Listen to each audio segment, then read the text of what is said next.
माननीय उद्धवजींचा उद्या वाढदिवस आहे। सर्वप्रथम मी त्यांना शुभकामना व्यक्त करतो व भगवान सिद्धिविनायकाच्या चरणी प्रार्थना करतो की स्वर्गीय हिंदू हृदय सम्राट बाळासाहेब ठाकरेंचा जो विचार होता, देव देश आणि धर्मासाठी माझा पक्ष काम करेल, उद्धवजींना स्वर्गीय बाळासाहेबांच्या मार्गावर चालण्याची उदंड शक्ती भगवान सिद्धिविनायक देव। आता जी काही मुलाखत आहे ती मी वाचली नाही, पण तुमच्या माध्यमातून मुलाखतीमधले अंश व शब्द तुम्ही सांगितले। हे शब्द तुमच्याकडून ऐकल्यानंतर एक गोष्ट निश्चित आहे की सत्ता गेल्याचं दुःख किती असू शकतं आणि ते शब्दांनी कसं व्यक्त केलं जातं याचं आदर्श उदाहरण म्हणजे ही मुलाखत आहे। जेव्हा व्यक्ती सत्तांध होतो, या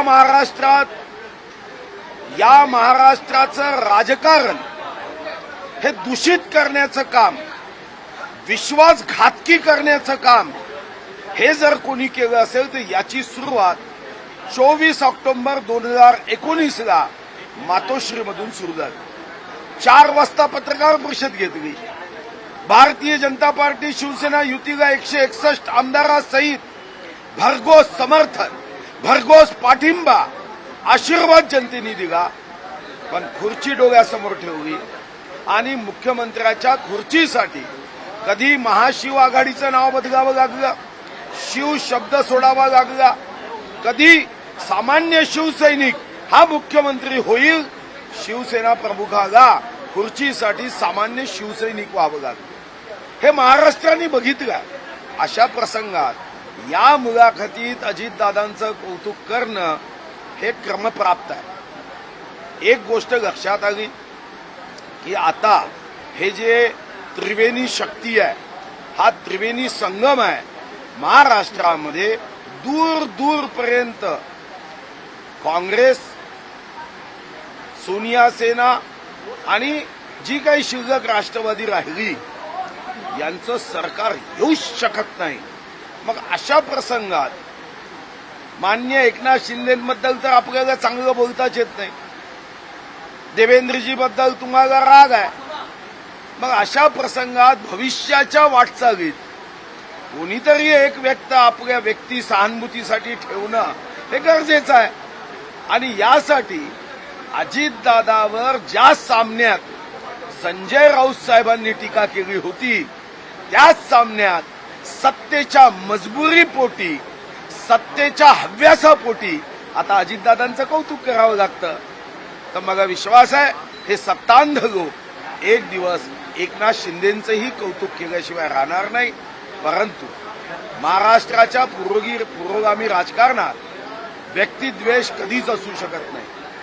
विचाराबद्दल मतमतांतरे असू शकतात, मनभेद कधीच नसतो, मतभेद असू शकतात।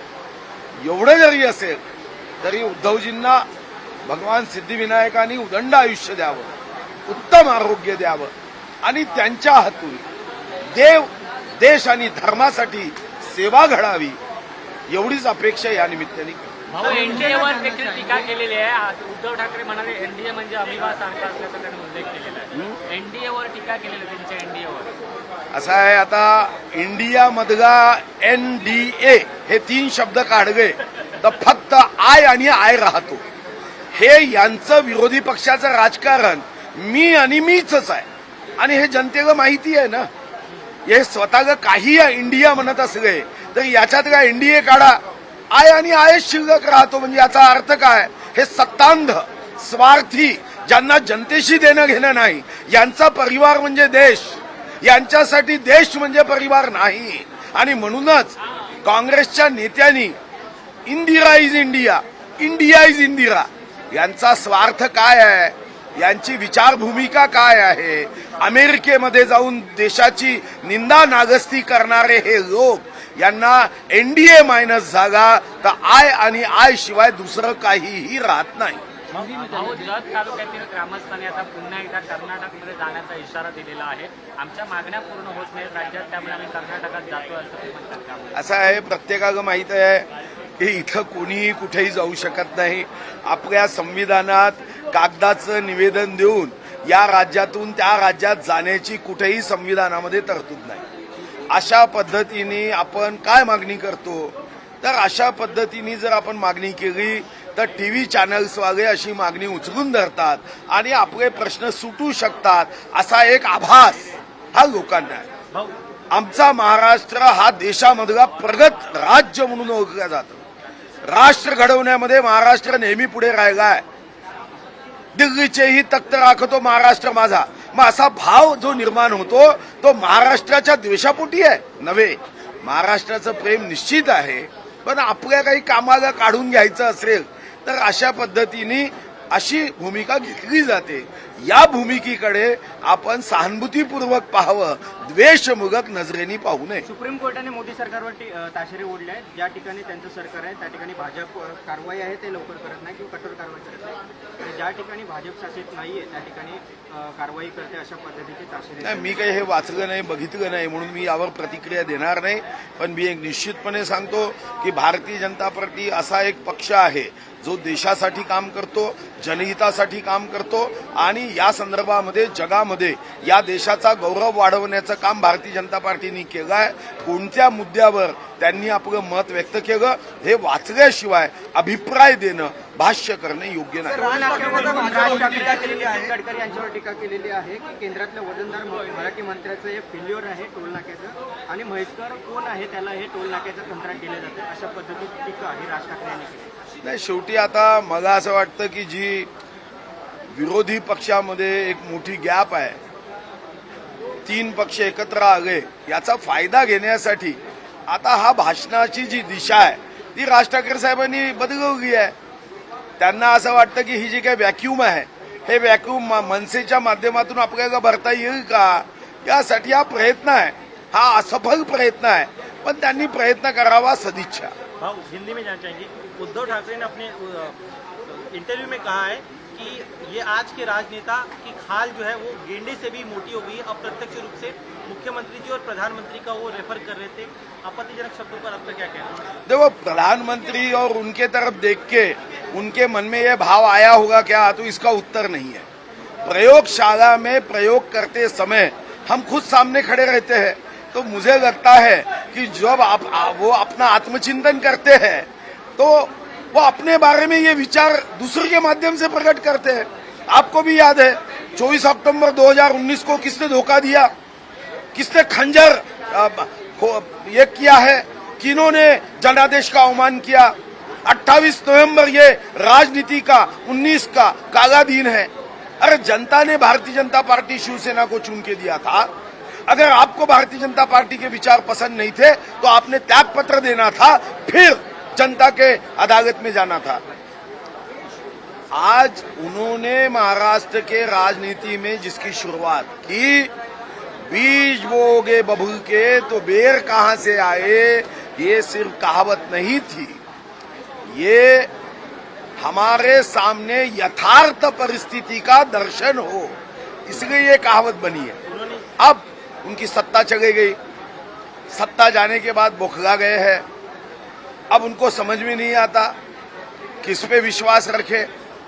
उनके पार्टी की अवस्था धीरे धीरे ऐसी हो रही है. एकनाथ शिंदे जी 40 विधायकों को लेकर निकल गए. ये कहते रहे कि नहीं नहीं ऐसा नहीं है, 40 विधायक चले गए. आज उनके आसपास राइट हैंड लेफ्ट हैंड जो बैठते हैं वो भी बाहर निकल रहे एक एक करके. अब इनके पास एक ही बात रही है कि बहुत ही निम्न शब्दों का इस्तेमाल करना या फिर पेड सोशल मीडिया के माध्यम से गंदी गंदी बातों से अपनी राजनीतिक भूख और प्यास ये बुझाने के लिए काम करना. बाकी क्या बचा है? बाकी कुछ नहीं बचा है. सोनिया जी के सामने झुकना पड़ता है. इससे बड़ी और क्या बात है? इससे बड़ी बात हो ही नहीं सकती. ये स्वर्गीय हिंदू हृदय सम्राट बाला साहेब ठाकरे जी कहते थे कि कांग्रेस के साथ जाएंगे तो मैं दुकान बंद कर दूंगा. जत तालुका के कुछ लोग जो हैं दावा करें कि उन्हें कर्नाटक में जाने के लिए यहाँ सुविधाएं नहीं मिल रही, सरकार कैसे दे सकती है? देखो, महाराष्ट्र से हम बाहर जाएंगे ऐसा कोई दुनिया में नहीं सोच सकता. जीएसटी में हमारा 20% कॉन्ट्रीब्यूशन है, देश के जीडीपी में हमारा 15% कॉन्ट्रीब्यूशन है. हम दिल्लीचे ही तख्त राखतो महाराष्ट्र माझा ये बात करते हैं. तो मुझे लगता है कि उनकी जो कुछ मांगे हैं वो मांगे जब ऐसी बात और ऐसा निवेदन दिया जाता है तो महाराष्ट्र के चैनल्स में दिखाया जाता है, और इसलिए अपनी मांग को व्यक्त करने के लिए ऐसे रास्ते चुने जाते हैं। कोई जाएगा नहीं महाराष्ट्र के बाहर, महाराष्ट्र से जाने की अनुमति नहीं है, और कोई ऐसा जाना चाहता है तो गांव तो नहीं चाहेगा मगर वो खुद तो जा सकता है। इसके लिए तो कोई, मुझे नहीं लगता कि घटना ने बंधन डाला है। अगर कोई चाहता है कि मुझे इस राज्य में नहीं रहना तो वो जा सकता है, गांव कैसे जाएगा। और एक चीज ये दिखा कि उन्होंने कहा कि पहले सिर्फ बीजेपी हुआ करती थी, अब 36 दलों को साथ लेकर आना पड़ रहा है। इससे साफ हो जाता है कि अब उनकी ताकत क्या रह गई है, विपक्ष इतना आक्रामक है और ये देशभक्त जो है एक साथ जमा हुए हैं इंडिया विरुद्ध एनडीए। देखो ऐसा है कि इंडिया में से एनडीए निकाल दो तो आय और आय बच जाता है। ये जो विरोधी पार्टी की राजनीति है, ये मैं और मेरा परिवार, बाकी सारी दुनिया बेकार, ये भाव से इनकी राजनीति रही है।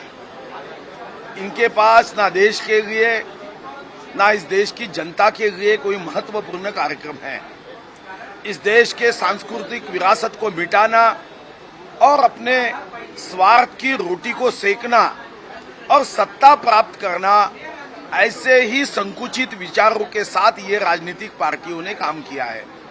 Indira is India, India is Indira, ये कहने वाली ये पार्टी है।